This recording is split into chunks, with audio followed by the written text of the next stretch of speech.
Welcome to r/entitled people, where we share stories from your lives about people who think the rules don't apply to them, and they should get what they want.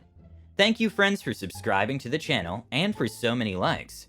And today we have 3 great stories, so subscribe, hit the like button, and let's begin. The first story, I want to speak to your manager. The second story, newly hired program manager tried to run museum in her own controlling way, and got fired after 2 weeks of complaints and a thrown stapler at the museum director. The third story, entitled Karen wants to starting an HOA. The first story is, customer calls me incompetent and wants to speak to the manager. Until a few months ago, I, woman 20, was trying to become an optician, not by choice by the way, and worked for one of the biggest opticians where I live. Let me first of all make clear that I hated this job. Not just because of all the entitled people I've encountered, but also because of how stressful the work itself was. I had to quit after about a year of working there because my mental health was suffering greatly because of it. However, in that year I had the displeasure to encounter the most entitled person I've probably ever seen in my entire life. Let's just call him Stan. My first encounter with Stan was on the phone. I hated to pick up the phone, as calls always make me really nervous if I don't know a person extremely well. But I wasn't prepared for this. Me, store name, OP here, how can I help you? Stan, hello, I want to know if my glasses are finally there. Me, of course, let me look that up. May I ask for your birth date? We usually look up via the birth date, as it's much easier to find every order this way, instead of the name or different order numbers. Everyone here does it, and it's what I was told to do. However, he freaked out as if I just asked for all of his bank details. Stan yelling, why do you need my birthday? Me, so I can look. Stan, I'm not telling you that, you don't need to know. You get my order number, that's all you need. I can see his birth date once I find the order anyways, but okay. Me, already intimidated at this point. Okay, what's the number? He told me that long number, but I'm not as fast as he is, so I'm unsure about the last number. I repeat the last 2 to him in a questioning tone, so he can confirm they are in fact the right number. This would have been much easier if he would have given me the birth date, just saying. He gets angry again, and yells again that this is completely wrong. Then he repeats the number, and it's the exact number that I had already typed in. Me, okay, so 34 at the end was correct. Stan, no, are you even listening to me? That is absolutely wrong. He repeats the number that I still already typed in. Miss OP, are you asked too much of? Me as calm as I can, although I'm holding back tears now. No, I just wanted to be sure about the last 2 numbers, not the rest. Stan, it's totally simple. It's not much to ask, is it? Now what's with my glasses? Me, they seem to have arrived yesterday. Stan, and why don't I get a notification? If I wouldn't have called you, none of you would have. You need to learn how to do your job right. I apologized to him and explained that we're severely understaffed, and that the people who are not getting an automatic notification via SMS or email, but want to be called personally, might not get it on the same day. There's sometimes simply not enough time. Like I mentioned earlier, it's one of the biggest opticians where I live. We had lots of appointments per day. We try our best to call the customers each evening, but we already work about 45 minutes more each day than our contract states, because it's just too much. So if it's not marked as an emergency or high importance, it might take a day or 2 more. Stan, I don't care about that. It's your job to call me. You probably would have just kept my money. The glasses weren't paid yet. Oh my god. You're the most incompetent person I've ever seen. Your service sucks. I want to speak to someone who actually knows what they're doing. Tears started to roll down my cheeks now as I looked around in the store. Everyone was having customers, and I knew I wasn't allowed to drag anyone away from them if it wasn't an emergency. It just wouldn't look good to the customers if the person helping them just left. So I took a deep breath and replied, Me, I'm sorry, all our workers are currently having appointments to take care of, so they can't leave. Stan, what does that mean? Don't you have a manager? Me, yes, but she's currently not here. Stan, then get me the replacement. Don't be so stupid. Can I pick my glasses up now or not? Me with a shaky voice. Of course, I just need to know when you have time so I can book an appointment for you. Stan, appointment? Someone who's competent better call me back within the next 15 minutes or you will regret it. Then he just hung up and I stood there in shock as I started crying more, trying my hardest to not make any sounds.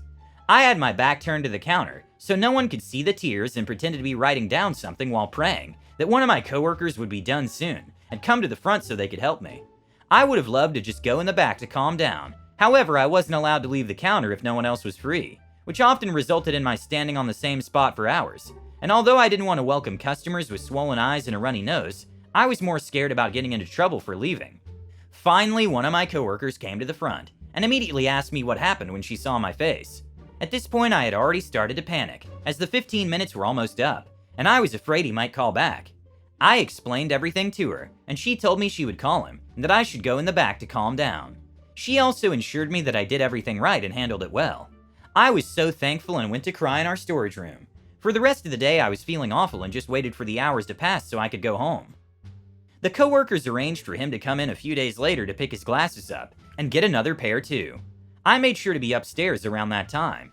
Later, my coworker told me he had actually told her that he loves to complain. He once called the city and was on hold for hours, just so he could complain about something extremely minor. Who would have thought? However, this is not the last time I saw Stan. There's one more time I'd like to share with you all, one where he actually got to talk to the manager, but this is a story for another day. The second story is effing Karen. I have the biggest Karen living in my neighborhood. So we bought our home 3 years ago. At the time of purchase, we signed a set of bylaws for the subdivision that were laid out in the 60s, when the neighborhood was being built. These rules included things like, you couldn't have a separate building such as a shed, pool house, carport, garage. Now several, I would even go as far as to say the majority of homes, including mine and my grandparents, who moved in '77, have RV covers, carports, sheds or workshops, and the house across the street has a pool house. So needless to say, the original bylaws were never upheld. In October of 2018, we had our little girl at 26 weeks, and spent the next 4 months in NICU. In December, on one of the rare occasions I came home, a neighbor came by with some paperwork saying there was a house renting on Verbo, and it needed to be taken care of. I needed to sign this paper and get it back to her by 12/31, so she could get it filed. I ignored the issue. I don't care what someone else does with their property as long as it doesn't affect me, which this never did. The house was rarely rented out, and when it was always really quiet. I never heard anything, saw trash thrown about, etc. Anyway, apparently she gathered enough signatures to amend the original bylaws to include a ban on renting Verbo. She then took the homeowner, who lived in a different state by the way, to court, won, and had it put in the judgment they had to sell their freaking house. So at this time she came up with the idea of starting an HOA. That way our neighborhood could stay safe, and be able to take care of any problems that would arise. No elaboration. October 2019, she then began collecting signatures to add a new amendment to include forming an HOA. She and another lady in our neighborhood who's a notary collected and notarized signatures. Once she believed she had her 2/3 vote she thinks she needed, she filed the paperwork. She'd been having neighborhood meetings. I know of 19 out of 47 homeowners who were never notified of meetings, until I found out about one and posted about a sign at the end entrance and exit of the subdivision.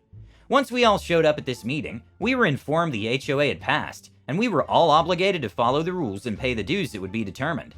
I, along with the other 19 homeowners, made it very clear we were not part of any HOA, and would not be participating or paying any dues. Shortly after this, I received an email saying that board members would be voted on via email, and $25 yearly dues were due, and I could make my check payable to her name. Other homeowners received an email saying that there was a one-time initiation fee of $115, plus the $25 yearly due, and thanking them for their contribution for legal fees for taking the Verbo house to court. Like, how much money has this lady got out of people?